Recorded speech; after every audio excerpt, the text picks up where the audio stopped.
A manera de antecedente, la Organización Mundial de la Salud estima que los residuos sólidos bioinfecciosos representan de un 15 a un 25% de la totalidad de los residuos generados en hospitales o centros de salud. En Costa Rica, en el año 1989, se emite el Reglamento sobre Manejo de Basuras número 19.049-S, el cual era poco específico y carecía de lineamientos operativos en cuanto a la gestión y manejo de residuos sólidos bioinfecciosos. Esto se evidencia en el año 1998, cuando se interpone un recurso de amparo resuelto mediante el voto número 08509-98. Esto lo interpone un trabajador de la Municipalidad de San José, el cual indica que tenía exposición a residuos sólidos bioinfecciosos mezclados con ordinarios, asimismo como a residuos sólidos punzocortantes. Por esta razón, en el año 2001 y 2002, la Caja Costarricense del Seguro Social, en conjunto con el Ministerio de Salud, emiten la norma para el manejo de desechos peligrosos en establecimientos de salud. Está aplicada para el sector público, que sería la Caja Costarricense del Seguro Social, y en el año 2003 se emite el decreto ejecutivo número 30.965-S, que es específico para los residuos sólidos bioinfecciosos. Esto ya aplicaría tanto para establecimientos públicos como privados. Y finalmente, en el año 2013, se emite la Ley para la Gestión Integral de Residuos Sólidos número 8.839. La justificación o el motivo de por qué se realiza la investigación. En primer lugar, la gestión de los residuos sólidos bioinfecciosos o de tipo hospitalario es un problema que cada vez se vuelve más complejo. ¿Por qué? En primer lugar, hay un riesgo por exposición en cada una de las etapas de gestión de los residuos hospitalarios, y además en Costa Rica contamos con una diversidad de servicios de salud, tanto humanos como veterinarios, asimismo públicos y privados. Los objetivos de esta investigación consisten, el objetivo general, en proponer una guía de buenas prácticas para la gestión de los residuos sólidos bioinfecciosos en 3 centros de salud en Costa Rica, exceptuando por los anatomopatológicos que no se consideraron en esta investigación. Los objetivos específicos, en primer lugar, verificar el cumplimiento del reglamento número 30.965-S, posteriormente determinar la existencia e infraestructura necesaria de conformidad con la reglamentación técnica. Además, recopilar información de incumplimientos técnicos a partir de registros de votos de la Sala Constitucional, específicamente recursos de amparo, para finalmente identificar las oportunidades para la mejora continua y así elaborar la guía de buenas prácticas. La revisión de la literatura es sumamente importante. Definir qué es un residuo sólido infeccioso. La Organización Mundial de la Salud define que un residuo sólido bioinfeccioso es todo aquel contaminado con tejidos, sangre y otros fluidos corporales. Esta organización también define que se deben separar por bioinfecciosos, que son todos aquellos derivados de la atención al paciente, como por ejemplo algodones, gasas, torundas, etc. Los punzocortantes, que son todos aquellos que tienen la capacidad de perforar y o cortar tejidos. Y residuos anatomopatológicos, que vendrían siendo los cadáveres, partes como amputaciones, extracciones dentales en el caso de centros odontológicos. La peligrosidad bioinfecciosa condiciona la incidencia de enfermedades infecciosas por contagio, tales como la hepatitis B y C, el virus de inmunodeficiencia humana, como las más graves, pero también infecciones gastroentéricas, respiratorias, dérmicas e intoxicaciones. En cuanto a las etapas de la gestión de residuos sólidos bioinfecciosos, en primer lugar está la generación, que es donde se realiza el procedimiento al paciente, tanto humano como animal, para una clasificación, separación, envasado, etiquetado e identificación de los contenedores. Una vez clasificados, estos se recolectan y hay un transporte interno dentro del establecimiento para llevarlos a un centro de acopio donde tienen un almacenamiento temporal para posteriormente ser tratados, transportados a su disposición final. Los grupos en riesgo que están expuestos a los riesgos por los residuos sólidos infecciosos, está el personal médico en primer lugar, que son doctores, enfermeras, auxiliares, etc. Pacientes, visitantes, personal de servicios de apoyo, y recolectores de residuos. En cuanto a la metodología, en primer lugar se seleccionó una muestra. La muestra que se seleccionó comprende, en primer lugar, un hospital nacional, el cual es de máxima complejidad o nivel 3, debido a que es bastante grande, realiza bastantes procedimientos y tiene una gran cantidad de pacientes al día. También un hospital veterinario, el cual es de nivel de complejidad 2 o complejidad media, y un gestor autorizado de residuos, el cual también se podría determinar como máxima complejidad, ya que recibe una gran cantidad de residuos sólidos bioinfecciosos a tratar por mes. Se realizaron además entrevistas a expertos, específicamente a las personas encargadas de la gestión de residuos sólidos bioinfecciosos en cada uno de los centros de salud.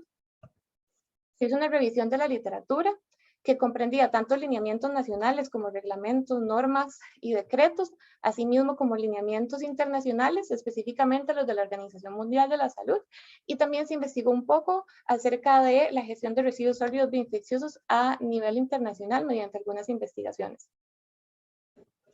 Se diseñó y elaboró una herramienta de recolección de la información, la cual era para evaluar el porcentaje de cumplimiento del decreto ejecutivo número 30.965-S, y se aplicó esta herramienta a la muestra seleccionada.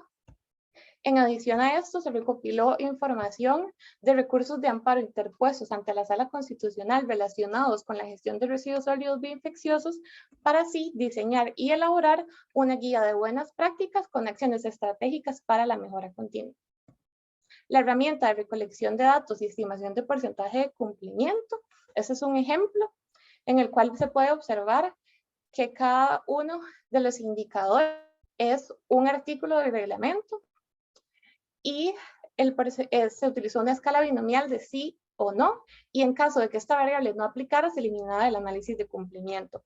Entonces, el porcentaje de cumplimiento se calculaba según el número de lineamientos cumplidos entre el número de lineamientos totales o considerados por 100.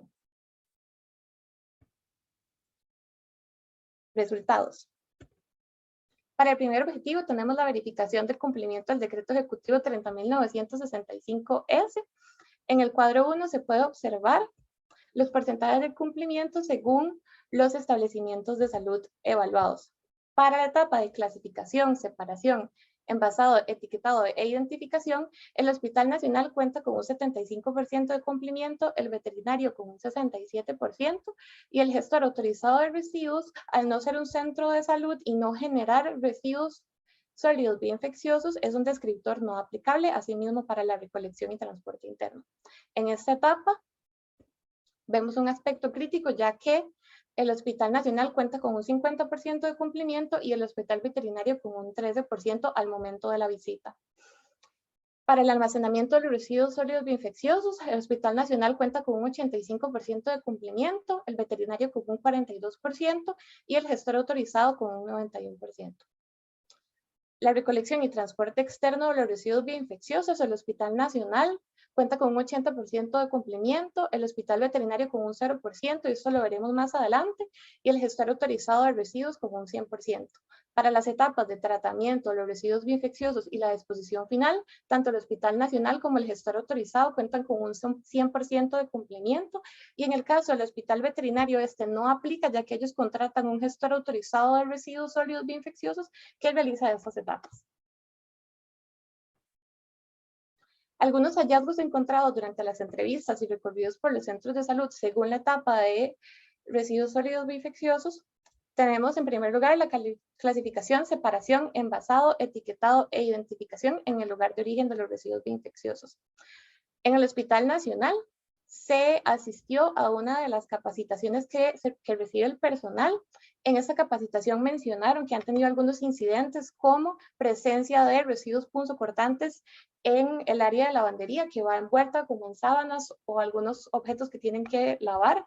Asimismo, indicaron que hay falta de interés por parte del personal del hospital y que tienen personal transitorio no capacitado. Eso quiere decir que tienen ya sea internos universitarios o estudiantes universitarios que realizan rotaciones en el hospital y no tienen conocimiento respecto a la separación de los residuos sólidos bioinfecciosos. Además, se realizó una visita donde se encontró embalaje de instrumentos depositados en contenedores de residuos sólidos bioinfecciosos, lo cual lo veremos en la siguiente diapositiva, y faltaban algunas tapas en algunos recipientes de residuos sólidos bioinfecciosos.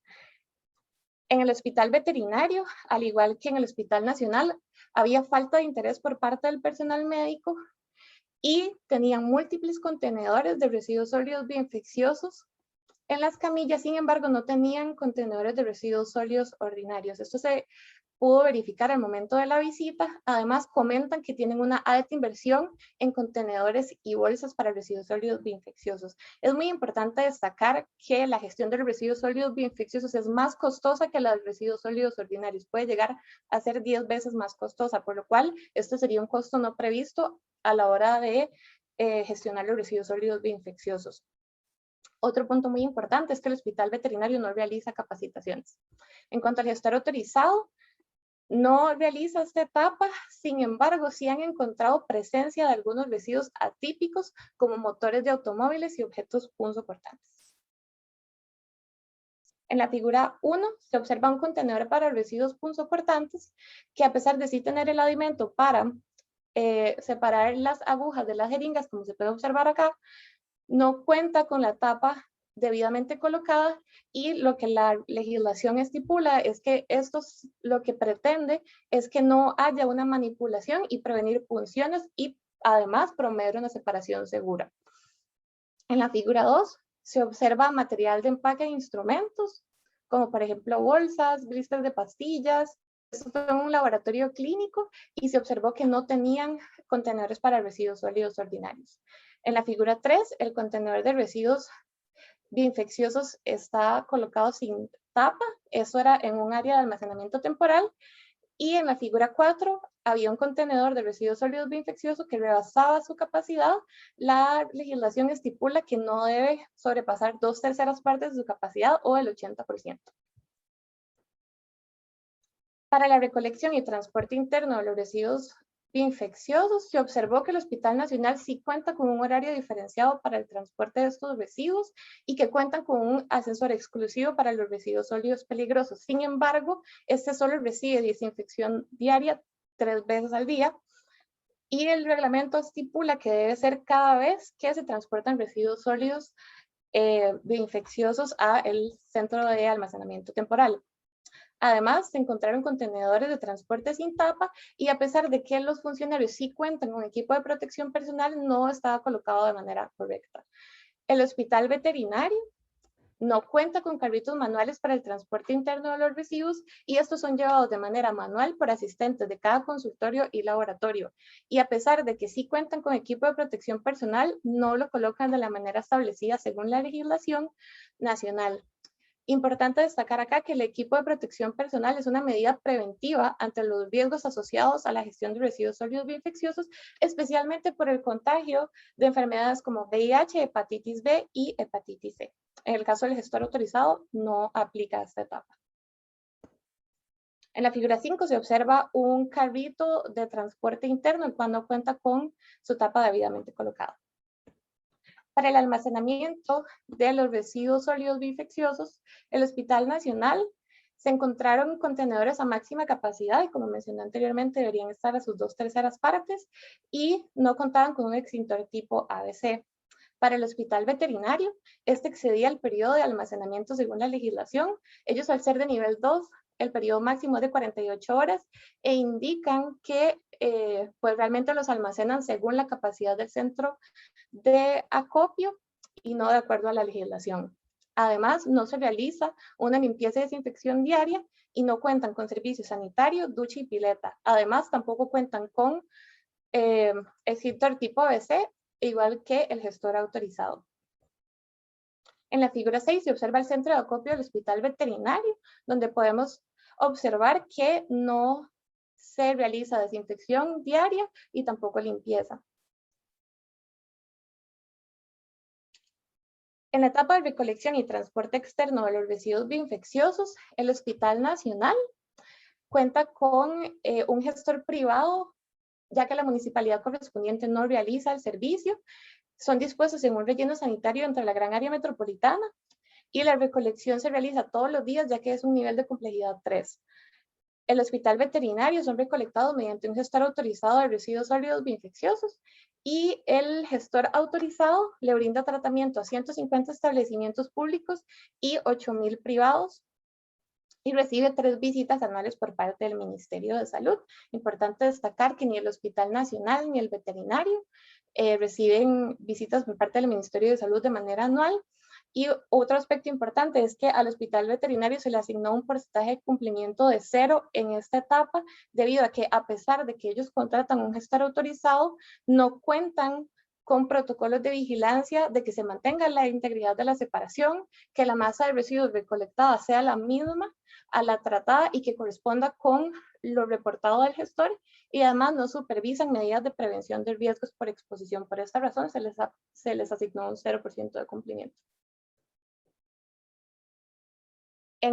Finalmente, el tratamiento y disposición final de los residuos bioinfecciosos. El Hospital Nacional cuenta con un autoclave. Este servicio lo emplea un tercero, sin embargo, se encuentra en el sitio. Ellos realizan el tratamiento en el sitio y se dispone en un relleno sanitario en el área metropolitana. El Hospital Veterinario realiza el tratamiento y disposición final mediante un gestor autorizado. Y el gestor autorizado cuenta con autoclaves industriales para la esterilización y además trituradores post-tratamiento, y también disponen los residuos en un relleno sanitario dentro del gran área metropolitana.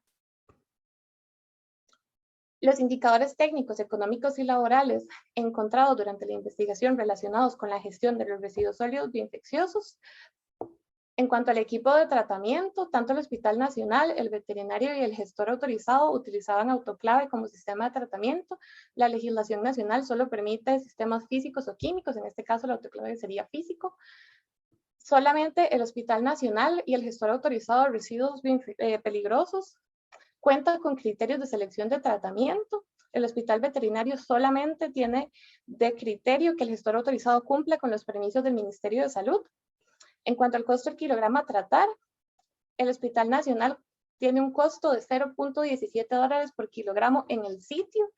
El Hospital Veterinario de $0.45 por kilogramo, ya que lo hace mediante un gestor autorizado y este valor no considera la distancia, es decir, que es más grande. Y el gestor autorizado de residuos sólidos peligrosos determina que el costo es variable porque depende de la distancia a la que se encuentra el establecimiento de salud. El promedio de los residuos sólidos bioinfecciosos tratados o generados por unidad de tiempo en cada una de los establecimientos seleccionados para el Hospital Nacional es indicador de 53 toneladas por mes, que equivale a 3.53 kilogramos cada día. El Hospital Veterinario no reporta este valor y el gestor autorizado de residuos sólidos peligrosos va de 350 a 450 toneladas al mes.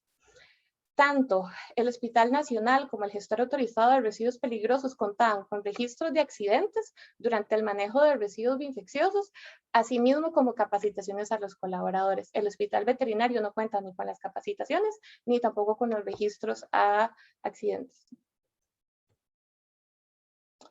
En la figura 6 se observa el sistema de gestión de los residuos sólidos bioinfecciosos en los 3 centros de salud visitados.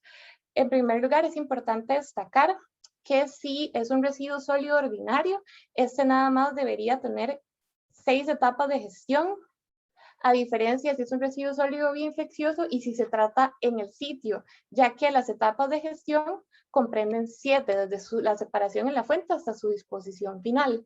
Finalmente, si esto se hace mediante un gestor autorizado, son más etapas, una etapa más, ya que este debe ser transportado al gestor autorizado, ellos realizan el tratamiento, posteriormente lo llevan a un relleno sanitario y lo disponen. Esto es relevante, ya que el tratamiento en el sitio versus fuera del establecimiento es un factor clave a la hora de determinar el sistema de tratamiento a utilizar, ya sea en el sitio o fuera del establecimiento. Según el Departamento de Salud Colectiva de la Caja Costarricense del Seguro Social, ellos estiman que por 100 kilogramos tratados en el establecimiento o a 300 kilómetros del gestor autorizado, el costo para el tratamiento en el establecimiento es de 300,000 colones y mediante un gestor autorizado por esos mismos 100 kilogramos es de 2,800,000.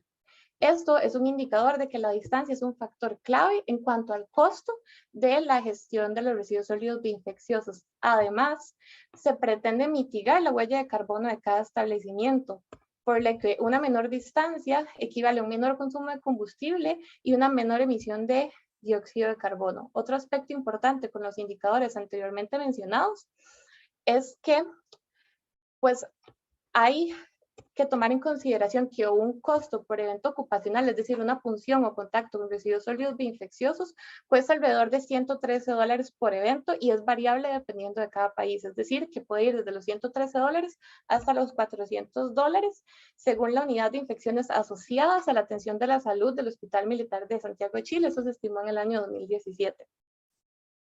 También es importante destacar que estos costos se deben a tratamientos que deben llevar los colaboradores, ya que se sigue el principio precautorio de que no hay certeza de qué es lo que puede suceder, por lo cual se toma el peor escenario y se actúa basado en esa premisa. Para el objetivo 2 de la determinación de la existencia de equipo de infraestructura para la gestión de los residuos sólidos bioinfecciosos, se puede observar que el Hospital Nacional cuenta con el equipo e infraestructura necesario tanto para la separación en la fuente, recolección y transporte interno y almacenamiento temporal, o sea, el centro de acopio está bien equipado. Para el Hospital Veterinario se encontró que no contaban con contenedores ordinarios, tampoco con bolsas para residuos sólidos ordinarios, no contaban con carritos manuales de recolección, y tampoco con contenedores con tapas rotulados con la leyenda de peligro riesgo biológico y área de almacenamiento equipada según el reglamento 30.965-S. El gestor autorizado cumplía con los requisitos de infraestructura y equipo por parte de la recolección y transporte interno y almacenamiento. Para la recolección y transporte externo y tratamiento y disposición final, esto es una etapa que no le corresponde al centro de salud, generalmente es el gestor autorizado o quien le brinde el servicio de recolección y transporte, por lo que el gestor autorizado sí cumple con cada uno de los requisitos, desde los vehículos recolectores para los residuos sólidos bioinfecciosos, así mismo como para los anatomopatológicos y el sistema de tratamiento utilizado.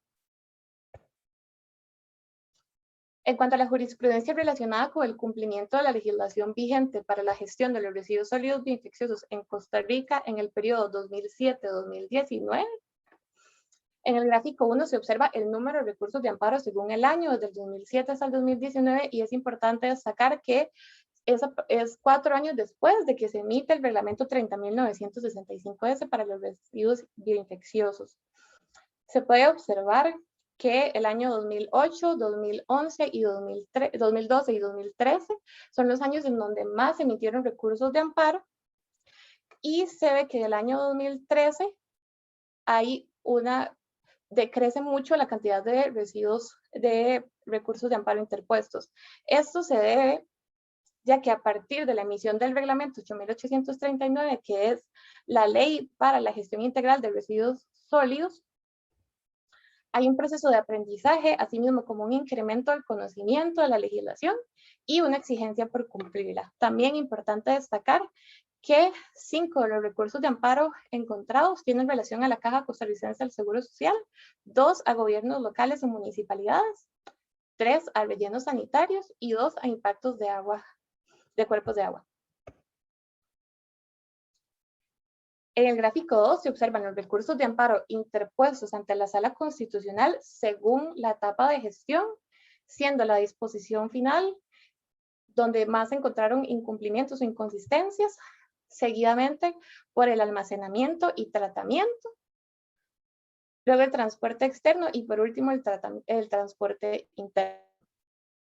Y en el gráfico 3 se observan los recursos de amparo, pero esta vez categorizados por provincia, siendo San José el que presenta un mayor número de recursos de amparo, seguido por Limón, Guanacaste y Punta Arenas, y por último Alajuela y Heredia. También es importante destacar que Cartago no presentaba ningún recurso de amparo. Otro punto que es importante destacar es que las municipalidades, 2 de los recursos de amparo serán ante municipalidades por el hecho de que ellos no recolectaban los residuos sólidos que ya habían sido tratados. El reglamento establece que una vez que un residuo sólido infeccioso es tratado, se considera residuo sólido ordinario y puede tratarse como el resto de los residuos sólidos ordinarios, por lo cual hay una oportunidad de mejora para los gobiernos locales y así disminuir costos en los hospitales, ya que si las municipalidades se encargan de la recolección de estos residuos, los costos pueden bajar bastante. En cuanto a las oportunidades para la mejora continua de los sistemas de gestión integral de residuos sólidos en los establecimientos de salud evaluados, se elaboró una guía de buenas prácticas para una mejora continua que retrata lo observado al momento de las visitas en los 3 establecimientos de salud visitados y fomenta el cumplimiento de la legislación vigente, pero además contempla algunos aspectos que no venían dentro de la legislación, es decir, el reglamento 30.965S, como la planificación estratégica, capacitaciones a los colaboradores y prácticas de separación. Los contenidos de esta guía correspondían al tipo de residuos sólidos bioinfecciosos y sus etapas de gestión, los riesgos asociados a la gestión de estos y medidas de prevención, recomendaciones para cada una de las etapas de gestión de los residuos sólidos bioinfecciosos y finalmente una lista de chequeo para la verificación del cumplimiento del reglamento 30.965S, que es la herramienta que se elaboró para esta investigación. En cuanto a las conclusiones, los instrumentos diseñados mostraron ser apropiados para la recopilación de información, para el registro de datos y resultados asociados a dicho cumplimiento. El tratamiento en el sitio presenta mejores indicadores de costo por kilogramo de residuo sólido bioinfeccioso tratado, como se mencionó anteriormente. Además, permite mantener la trazabilidad de los residuos y mitigar la exposición del personal. Esto sigue el principio de proximidad, además, que establece que los residuos sólidos bioinfecciosos o peligrosos deberían ser tratados lo más cerca posible del punto de generación. La efectividad del tratamiento y sus costos tienen una dependencia directa de la separación en la fuente, ya que como se observó, si se cuenta con el equipo de infraestructura necesaria como contenedores, los residuos sólidos ordinarios no irían a los contenedores de residuos sólidos bioinfecciosos y no aumentarían los costos de tratamiento, asimismo como el uso de equipo de protección personal, el cual puede disminuir los riesgos por eventos asociados a los colaboradores del hospital o centro de salud. El Hospital Nacional y el gestor autorizado hay un cumplimiento estricto del diseño, operación y organización del centro de acopio, mientras que el Hospital Veterinario presenta serias deficiencias y existen oportunidades de mejora para este, asimismo como en cada una de las etapas de gestión de los residuos sólidos bioinfecciosos. El incumplimiento de ese establecimiento se debe al poco arraigo que demostró la institución respecto a la gestión ambiental de los residuos sólidos bioinfecciosos. El rol de las municipalidades permanece en una indefinición operativa, a pesar de que les corresponde la recolección de los residuos, ellos no lo hacen, y en su lugar han sido sustituidas por gestores autorizados, lo cual lo que esto provoca es un aumento en los costos de la gestión de residuos sólidos bioinfecciosos en los centros de salud. Los recursos de amparo interpuestos posterior a la promulgación del reglamento 30.965S sugiere que los centros de salud carecen de sistemas de monitoreo continuo, lo que conlleva a un incumplimiento que pone en riesgo la salud de las personas que laboran en el centro de salud, el público en general y el ambiente. Finalmente, la guía de buenas prácticas pretende mejorar el estado de situación de manera que se contemple la salud ocupacional, el ambiente y los costos de los centros de salud sin importar su nivel de complejidad. En las recomendaciones, en primer lugar, fomentar la minimización de los residuos sólidos bioinfecciosos, esto evitando mezclarlos con los ordinarios.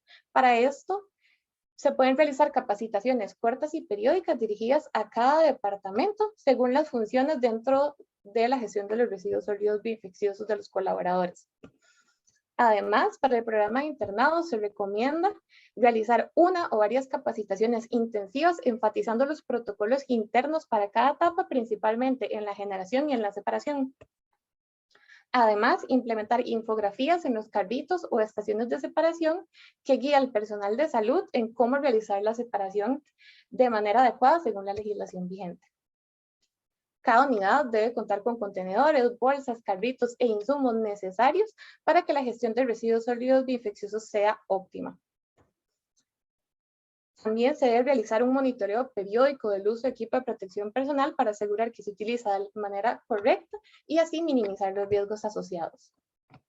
Además, acondicionar los centros de acopio de manera que cumplan con lo estipulado en la legislación. Contar con indicadores de generación, idealmente kilogramo cama día. Y en cuanto al tratamiento, fomentarlo dentro del establecimiento de salud, cumpliendo con el principio de proximidad. Si el tratamiento de los residuos sólidos bioinfecciosos se realiza fuera del establecimiento, el centro de salud puede reservarse el derecho de contratación cuando le parezca apropiado, de manera que el gestor brinde información necesaria para elaborar indicadores, asimismo del cumplimiento de la legislación y permisos respectivos del Ministerio de Salud.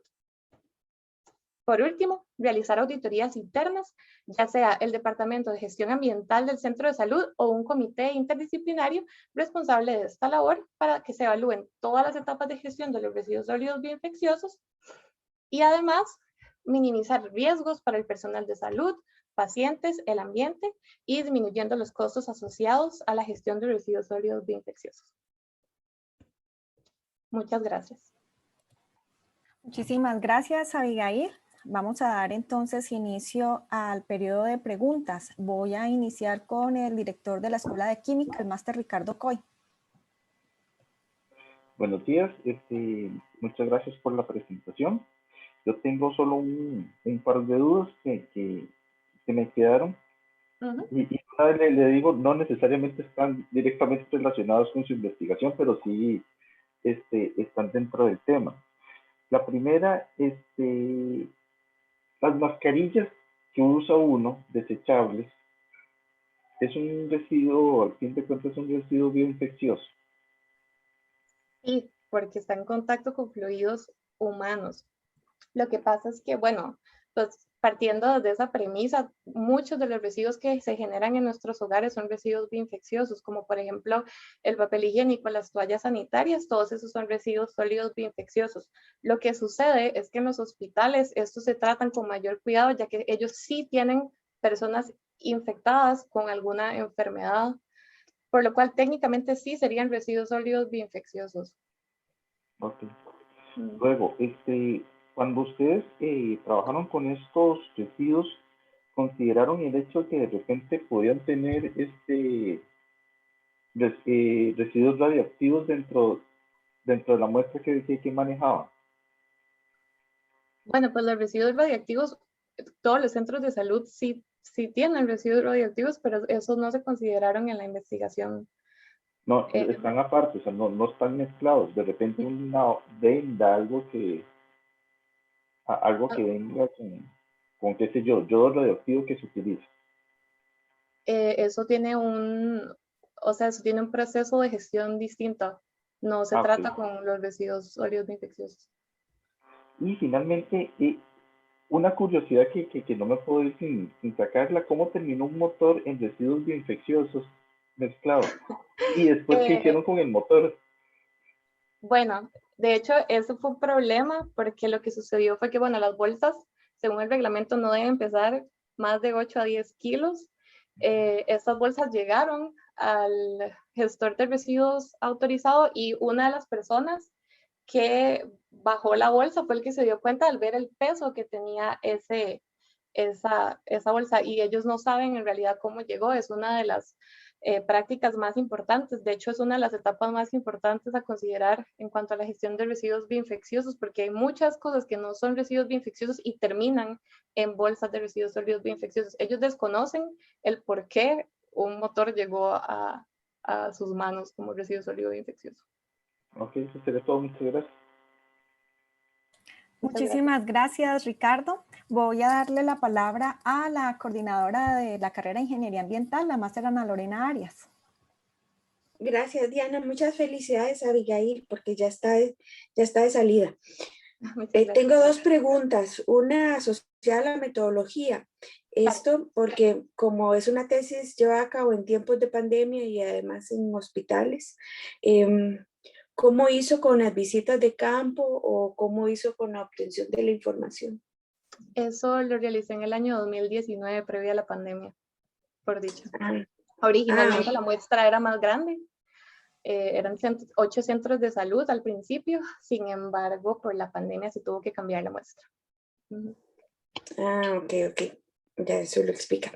Y ya esto es otra cuestión curiosa. Como usted habló al final de los recursos de amparo y las denuncias y puso ejemplos de municipios, yo no me imagino qué es lo que reclama la población, que hay tantos recursos de amparo.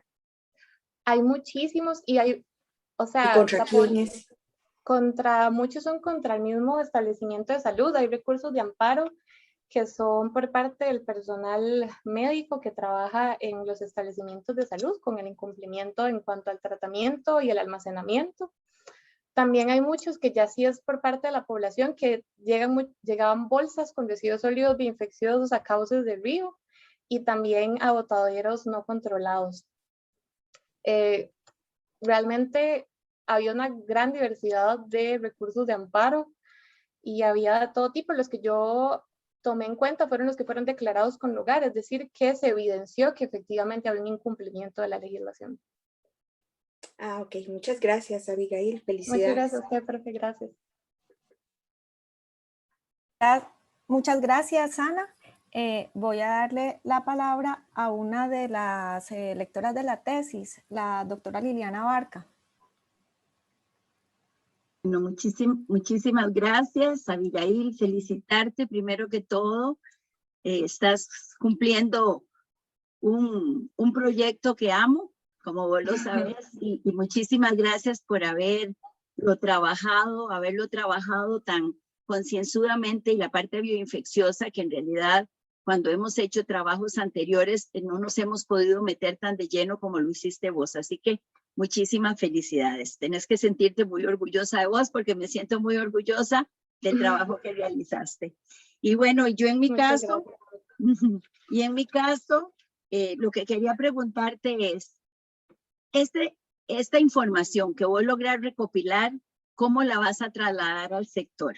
Que eso es lo primero, ¿verdad? Porque muchas veces el sector de la salud puede estar cometiendo muchos errores y los trabajadores no hay tiempo para que la gente esté analizando qué es lo que está pasando. Entonces sí me gustaría saber cómo han pensado ustedes en trasladar la información al sector.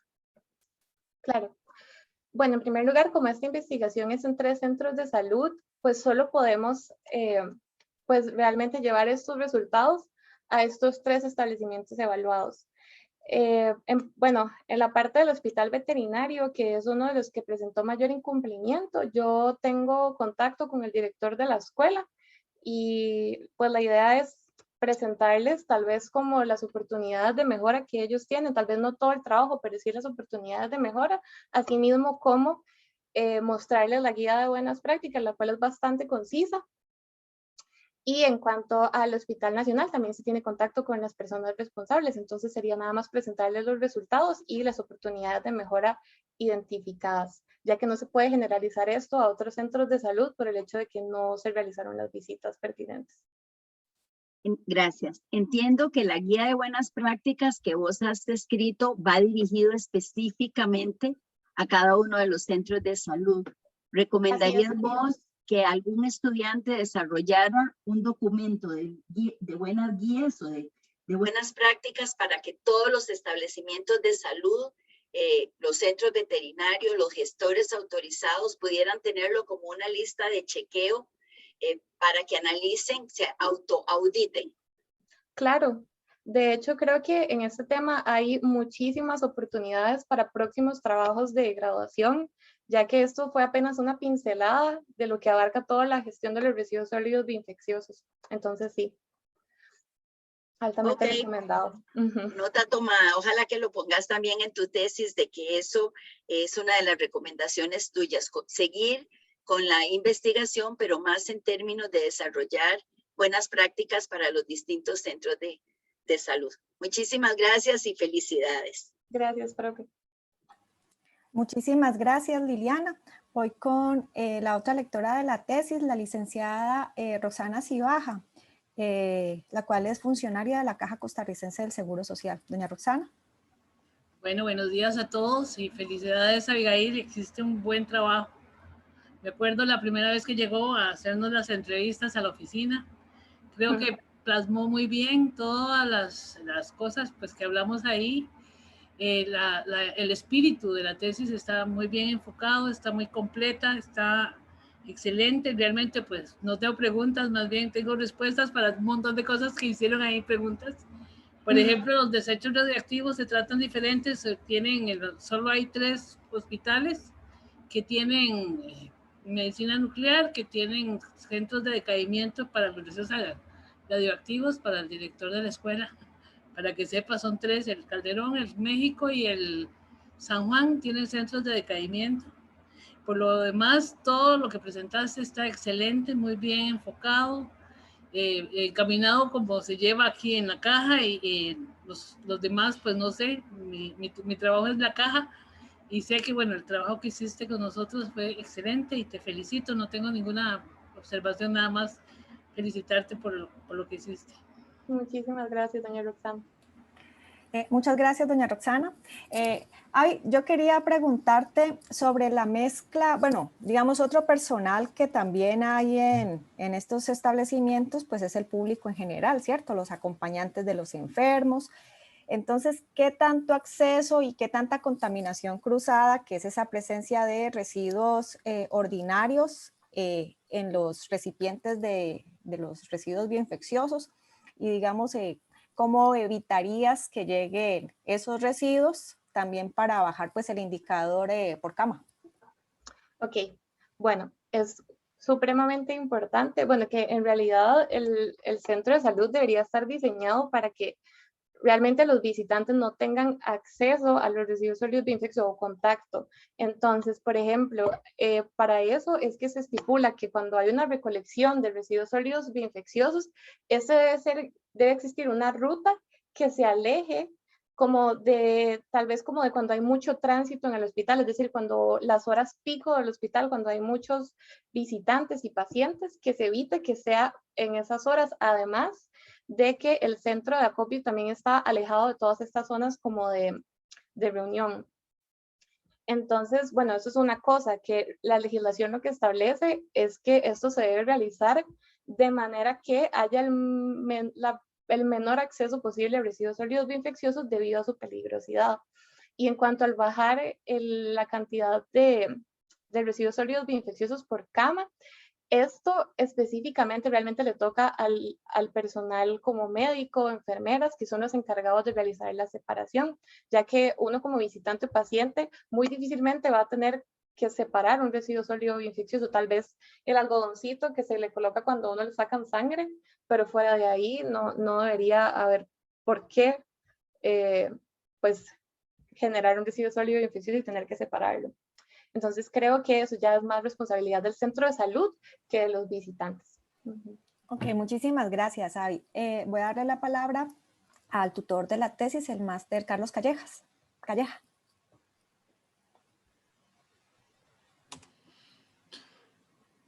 Abigail, después del 2013 hubo una disminución en la cantidad de recursos de amparo. Y usted explicaba que eso coincidió con la fecha de publicación de la ley 8839. Usted tuvo la oportunidad de comparar información anterior a 2013 y posterior a 2013 y también tuvo oportunidad de estar presente en una capacitación. Así es. ¿Usted considera, comparando ambos lapsos, el anterior y el posterior a 2013, usted considera que efectivamente esa ley introdujo una mejora en el desempeño asociado al manejo de los residuos bioinfecciosos? ¿Y eso tiene alguna relación con el nivel de capacitación del personal? ¿O caímos en una especie de brecha de desconocimiento que la ley más bien promovió con algún tipo de ambigüedad, o no tiene ningún tipo de relación una cosa con la otra? Yo considero que sí se relacionan la emisión de la ley 8839 ya que, bueno, se ve sí un descenso en los recursos de amparo interpuestos, pero también hay una exigencia de cumplimiento por parte de los generadores de residuos. Y cuando me refiero a generadores de residuos, si bien es cierto, hay están los centros de salud que ya tenían que cumplir con la ley para la gestión de residuos bioinfecciosos, también hay otros establecimientos que no son necesariamente de salud, que generan residuos sólidos bioinfecciosos. Entonces yo creo que una vez que entra el reglamento 8839, bueno, la ley, disculpen, sí hay un cambio tal vez de cultura o una exigencia por cumplir este reglamento, y viene como a complementar o operativizar el reglamento 30.965. Entonces para mí sí hay relación. En ese contexto, ¿considera usted que ha habido a lo largo de los años una mejora en el desempeño en este contexto o no es posible afirmar que la situación ha mejorado? Yo consideraría que sí hay una mejora. Creo que también eso depende mucho de cada centro de salud, porque como se observó en la investigación, el Hospital Nacional estaba supremamente consciente de la importancia de la gestión de residuos sólidos bioinfecciosos, y ellos tomaron todas las precauciones desde antes de la gestión hasta después, como también teníamos el caso del Hospital Veterinario, que realmente no se mostraba muy interesado. Entonces creo que eso también va mucho a qué tan interesado y qué tanto le importe al centro de salud cumplir con el reglamento, y además que como se pudo observar, pues realmente la gestión de residuos sólidos bioinfecciosos tiene un costo bastante elevado, y es algo que va a ayudar a bajar costos en los hospitales y en los centros de salud. Ok. Uno de los aspectos que usted mencionó y sustentó más con mayor profundidad es el apego al principio de proximidad. Así es. Desde la ingeniería ambiental, ¿qué acciones recomendaría usted en relación con el apego al principio de proximidad que sean diferentes del costo? Porque de lo que se entiende, lo más importante del principio de proximidad es el costo. Existen otros aspectos asociados al principio de proximidad en donde pueda tener injerencia la ingeniería ambiental como un área de conocimiento para impulsar un poco más el apego al principio. Yo considero que el principio de proximidad, que básicamente lo que indica es que los residuos se deben tratar lo más cerca posible del punto de generación, no solamente aplica para los residuos sólidos bioinfecciosos, de hecho aplica para todos los residuos peligrosos. Y también considero que el principio de proximidad lo que permite es dar una trazabilidad un poco más sencilla de qué está sucediendo con los residuos sólidos. Hay un principio que establece que hay una responsabilidad extendida del productor, que el productor es responsable desde su generación hasta su disposición final. Considero que entre más cerca sea esa disposición final o tratamiento, pues hay una mayor trazabilidad, y también creo que es menos complicado el proceso de llevar los indicadores, por lo cual considero que como ingeniería ambiental, tanto para residuos ordinarios, bioinfecciosos y peligrosos en general, el principio de proximidad sí es muy importante. ¿Qué relación tiene eso con, perdón, Abigail, qué relación tiene eso con el riesgo por exposición al peligro bioinfeccioso? Eso también es muy importante. Entre más cerca se traten los residuos del punto de generación, hay un mayor control y un menor riesgo por exposición. Por eso también es muy recomendable el hecho de que el tratamiento en hospitales, por ejemplo, sea en el sitio. ¿Por qué? Porque menos personas están en contacto con esos residuos sólidos infecciosos. Gracias. Y una más, me voy a permitir el atrevimiento de hacer una pregunta más. Abigail, dentro de lo que usted leyó de la legislación nacional, en el reglamento y en la ley, ¿existe algún tipo de lineamiento acerca de cómo orientar a órganos decisorios, a jerarcas, a directores, a todas aquellas personas que tengan que tomar una decisión en relación con la elección de la mejor tecnología para darle tratamiento a los residuos bioinfecciosos? ¿O considera que ese es un vacío que todavía existe a nivel legal en el país? Efectivamente es un vacío legal. No, solo se establece qué tipos de tratamientos son los permitidos aquí en Costa Rica y realmente es muy breve. Nada más se especifica que la incineración es uno de los tratamientos que no está permitido y que los tratamientos deben ser tanto físicos como químicos solamente. Muchas gracias. A usted. Muchísimas gracias, Carlos. Por cuestión de tiempo no voy a habilitar preguntas al público. Vamos entonces a... perdón, Liliana tenía la mano levantada. ¿Puedes hacer tu comentario? Bueno, gracias. Ya estaba con cara triste yo. No. Yo quería aclarar una cosa con respecto a lo que indicaba Carlos. Nosotros ahora que estamos en el tema de residuos marinos, nos hemos dado cuenta del gran impacto que ha tenido la ley y la fiscalización que ha hecho la Contraloría General de la República a las municipalidades, donde las obliga a tener un plan de gestión de residuos sólidos aprobado y implementado. Entonces, el ejemplo de la Compañía Nacional de Fuerza y Luz, donde bajan en el río Virilla de 7,000 toneladas al año a 250 toneladas al año, antes y después de la implementación de la ley. Un segundo punto que sí me quería, ya que está aquí Roxana presente, es haciendo una analogía.